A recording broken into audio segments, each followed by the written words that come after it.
Charlotte this weekend when qualifying was actually going on today down in San Felipe.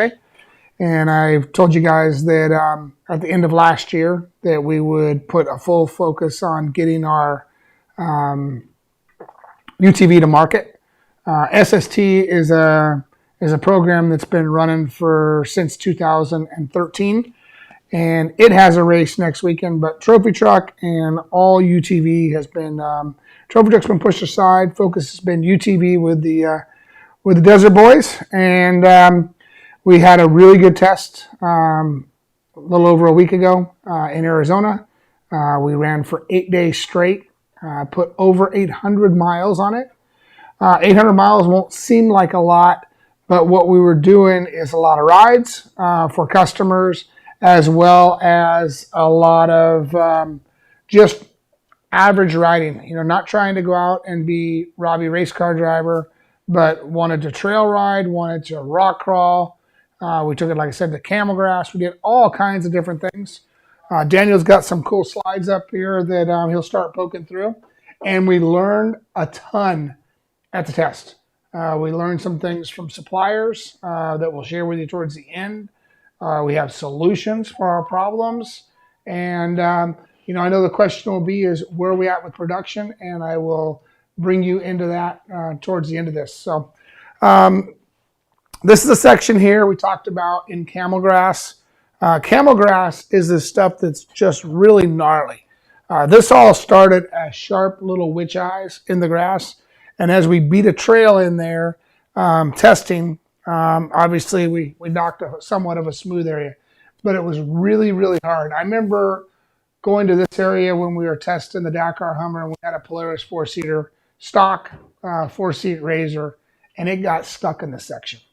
And we were able to just mob through here. Obviously, that was back when Polaris were on 28-inch or 30-inch tall production tires. Didn't have the ground clearance like the new UTVs do today. But this car's sitting here at 15.5 inches of ground clearance. 4-seater, was able just to rail through there. Had a couple things that happened during the test that was actually bad things, but good things. I'll give you an example. We had a water line come off at one point because the engine's behind us and the radiator's behind us. We didn't realize it until the engine was at 260 degrees. All right. So it ran without water for a short period of time and continued to run for another 600 miles after that, which was a big test. We had a boost valve that had one of those clamp style hose clamps that held on a boost reference line. Not a hose clamp, but a squeezable one. That popped off. Turned the motor up to 19-20 pounds of boost on pump gas, which is over where our recommended pump gas tune is. I think we'd see it spike sometimes in the 22s and 24s. It was kind of weird because we were on like day 2 of the test and had been driving for a couple days, and it's like, Daniel, this thing is good. I mean, it's like really good. We're 90 miles an hour up Osborne Wash. Anytime you blip the gas, I mean, things just full sideways, just and came back and we did a download. And he's like, yeah, I guess at 20-something pounds of boost, it's going to feel pretty good, which it did. And it was fun. And that was good that it survived and that the ECU put it into knock sensor mode and started trying to tune it down from there. But those were things that we got to learn. We had a oil fitting come loose as one of the plugs inside the block. Basically, we drove the thing for 4 days like Exxon Valdez, thinking that we had a crank seal bad. And the very last day, Tony was building some motors here. He's like, you got to tell me if the crank seal is bad. I don't believe it is. It was about an 8-hour process to get all the way into where that plug was, and it was loose. And it wasn't the crank seal like I thought it was and like I drove it for 4 days. It was actually a plug had come loose. And what Tony says, there's only 3 threads there, and he feels like that is a potential failure because we had it come loose on a dyno one time before. So now this is the second time. So that has now been a change, and we've put a pipe plug in that position. And it wedges itself in there, and that'll keep it from coming loose. Because it would suck if we had 500 cars out and they all had oil leaks and they were 10-hour jobs to get them fixed, besides the fact that you would oil down your driveways, your garage, your streets, like I did last week. It turned into a total mess, and it was a bummer, but we just thought it was a crank seal. We didn't realize that the plug had come loose and it backed off enough just to leak a little bit of oil out of it. So that's what some of these oil spots were on the back of the car. I don't know if some of you guys questioned it. We told people we had a leak. We thought we knew what it was, but it was actually something different. And being different was actually better because it was something that we had to address and had to fix. And yes, the cars that we are producing in April will have those changes. Some of the other things we had failures with was sway bars, and we'll get into that a little bit later. Daniel, you're going to say something? I was going to talk about the spare tire mount, jack. Yeah, so this is pretty cool. When you think about a UTV and you're heading to the desert, and we were out there and we wanted to be able to, well, first day we didn't carry a spare, and we ended up getting a stick through it because we go out Dakar style. We don't go out on the regular gravel roads to go test. We go out and drive through rocks and bushes and literally straight through them, make trail. And so what's nice about the Speed UTV is it has a bed in the back of it that you can actually put a spare tire, a toolbox, a jack, and we do give you guys 4 spare tire mount options as a production car. So there's 3 in a line that would be in this area right here. You could do tire left, tire center, tire right. As we see, we have tire right with a toolbox on the left. And then there's also the California pre-runner where you could lower the rear tailgate, and there's actually a mount back there, and you can hang the spare tire out the back. We did run with a windshield in one of our cars. I know that's a big question, and we'll go ahead and address that right now. I believe that we have identified about a 75-degree ambient temperature outside, 80-degree ambient for long, sustained pulls, high speed. If you're trail riding and cruising, you're on and off the gas, you probably can get into 80-degree days. But if it's long, 60 mile an hour, 70 mile an hour stuff, 75, 78 degrees is probably going to be about your highest ambient temperature. But let me tell you, the windshield is very easy to pop out. It's a glass windshield, has a plastic frame. It's very easy. I'm going to say after you did it the first time, within 3 to 5 minutes, you could actually pop off your windshield. That is provided that you don't have a light bar or don't have a roof rack, because it actually tucks up under the main roof. The bottom's really easy.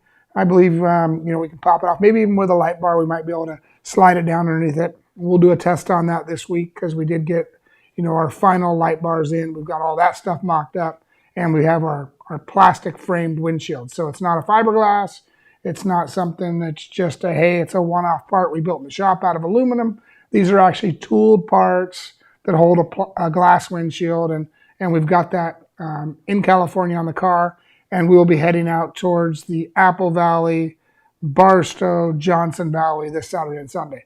I really want to turn right and go south and head down to San Felipe, but I know I'll get that itch. So we're going to go ahead and go north from Anaheim, and we'll head out to Johnson Valley, Big Bear, Barstow, probably go over to Slash X on Saturday or Sunday, and then head over to King of the Hammers area and just play around in that area and try to get a few hundred more miles on the car over this Saturday and Sunday.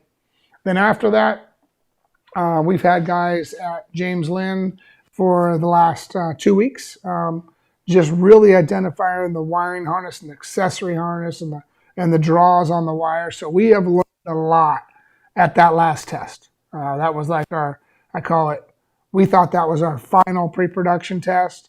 We want to cap off a couple more things. We've got a couple more things we want to try to run this week, this weekend, and then we'll be kind of done with pre-production. So as I said, in April, they will be producing some cars, and we'll keep you abreast on that process as it goes. We have a couple changes to some of the tooling that we've had to make. Shouldn't delay us a long ways. These are just things that we learn, and it does take a little bit of time. These engine blocks, that was not a big deal. That was easy to address. The clutches, the stake in the bearings. There's so many things that we learn that were actually very easy changes that didn't delay us a long time, but we had to identify them. And so I'm really glad we did that. And I didn't know how long we were going to be in the desert. We could have stayed longer, but I felt at that point we had learned enough that we need to go back and get back to the computer and the drawing board. But those are long days. You know, when we go out, we're not just out driving. We come back and we do a full test report at the end of the night, and we share that information with our suppliers immediately. So they wake up the next morning, boom, they know what our problems are, they know what our potential fix is, or if they can't do that, then we work together on a fix. Dash, that's just a good picture, just kind of back in the camel grass. I just got some pictures. This week, it's really just answering questions for suppliers and how you say it. I'll say dictating, and you can say the dick word if you want. But we are pushing very, very hard on every aspect of it. So a lot of dictating of what we want, and a lot of fist pounding is nope, do it this way. This is a cool picture of everybody just checking it out. We did go over to the desert bar and actually end up giving rides on Sunday, even at the desert bar. It seems like everywhere we go, the rides happen right away and the crowd shows up. Now, one thing I know we've talked about it time and time again, this is a production UTV. This is not a UTV that we took to my race shop and said, okay, we're going to put shocks on it. We're going to put wheels and tires. We're going to put monoball suspension. We're going to put hot rod bolts and parts in it. This is the way the car comes production. And that's what's really shocking for a lot of people when they see it. They're like, well, what'd you do to it from production? It's like, that's it. That's an RG. And that's exactly how it comes with the roll cage, the shocks, the beadlock wheels and tires, the radiator intercom setup. You know, I got one back here, one of the rugged, plug and play systems, but it's all in the car and it comes as production. I got one of the little blowers over here and some other things. Fast. This was part of the 425 course actually going the wrong way. We dropped off the canal down there. I dropped off the canal in the Unicorn about 3 years ago, right? About 2019. So 3 years ago, when the Unicorn first popped out as four-wheel drive, and it was amazing how four-wheel drive, you could literally just be on top of the bridge and turn left. And we dropped off, I think, at 119 miles an hour. The UTV dropped off at 92 miles an hour. That's pretty damn fast. And I know, we're comparing a $1 million trophy truck to a $40,000 UTV. And it flicked off there and basically stable and kept going and hunting straight, which is pretty cool. Lights, we ran a lot of night running. The lights are pretty good for production. They are LED. And as you see here, a lot of vehicles don't leave both lights on. When they go low or high beam, it either does the low beams or the high beams, obviously in off-road. When we click the high beams, I wanted as much light as possible as a production car. Obviously, we have the big speed 50-inch LED bars. We got bumper bars, all kinds of, we got side mirror lights. There's just so many options to get more. But during this test, I wanted to test as the car comes as a base unit. So this test was with a base unit, basically just like the car comes as a base, and that's what we did. A lot of highway sections. We did, in Arizona, these are capable of registration. So we did do a lot of highway miles as well. And let me tell you, the nice thing about highway miles is, let's just say the speed limit is 55 miles an hour. With our overdrive system that we have with the 3-speed sequential gearbox, we can actually shift it into high gear. Even though the engine will rev to 8,600 RPM as a production model, in high gear at 55 miles an hour, we're down around 5,500 RPM. We've got a 3,000 RPM power band and CVT overdrive as well built into the system. And as you said, we did go 102 miles an hour in the dirt as a production car. We will speed limit it at 86, but the car is capable of 102 as a 4-seater. the two-seat Bandit, the Diablos, they are going to be wicked fast. Wicked, wicked fast. There's just a picture of a Diablo race car and the four-seater from a while back. Just kind of gives you a side-by-side comparison. Obviously, the Diablo is a cab forward, gives us a little bit longer bed. But from the front doors forward, from the back of the front doors forward, all three vehicles are the same. It runs the same front door on the Diablo, runs the same front door on the Bandit, and it runs the same front door on the El Jefe. From the rear fender backwards, it uses the same fenders. The El Diablo runs a longer bed. It uses the same rear roll cage on the Bandit and the El Jefe, and there's a mid-spine piece in there. So we've been doing a lot of test fitting on that, and we have some pretty exciting stuff to show you here in the next few weeks. I know you guys have been asking to see other cars. Got some stuff coming that you guys are going to like. All right, so here is a very good example of what happens when we make production race cars, and then we turn into pre-production components from suppliers. And we give them a model, and if you look at this tube right here, you can see it stays consistent all the way through. This sway bar stays through. These are test sway bars. Then, last week, you guys saw that we had a failure. As you see here, this one had a very tight kink right here. As it kinked, it pulled the metal and it gave it a failure point. So I don't believe that it's a long change. It's just the way that the tubes are bent. And so we got to change the bend radius, and we got to get our suppliers to change the bend radius. We don't build all the sway bars. So this is a communication. We learn at the test. We explain to our suppliers. We go back and forth. And honestly, it's something as simple as a bend radius will potentially delay things. But this isn't going to delay us on this project because we caught it so fast. But normally, a normal manufacturing company will put a whole analysis on this. And they'll say, okay, we got to go back, and this is a failure point. This is what we got. But we ran the other sway bars a long time and didn't have any problems. And it's easy to see how one bend radius from a supplier could actually put you into a danger zone, which it did. Did it ruin our ride? Did it ruin our trip? No. Did the car body roll more after? Yes. But the positive thing is where we have the sway bar located on this car versus to where we had it located on the double X. On the double X, it would try to knock the magneto off the cover, off the engine. Here, we've moved the sway bars into the middle of the trailing arms in a completely different location with a completely different motion ratio. But also, if you break a sway bar, it's just not a problem. It didn't break the motor. It didn't do anything else. So these were things we learned on the Articat project and knew that I had to make some changes when we did this. And boom, it happened. It failed, but it didn't take other things out. We will address the issue. We will have it fixed. And, you know, I know you guys are saying it's short and sweet.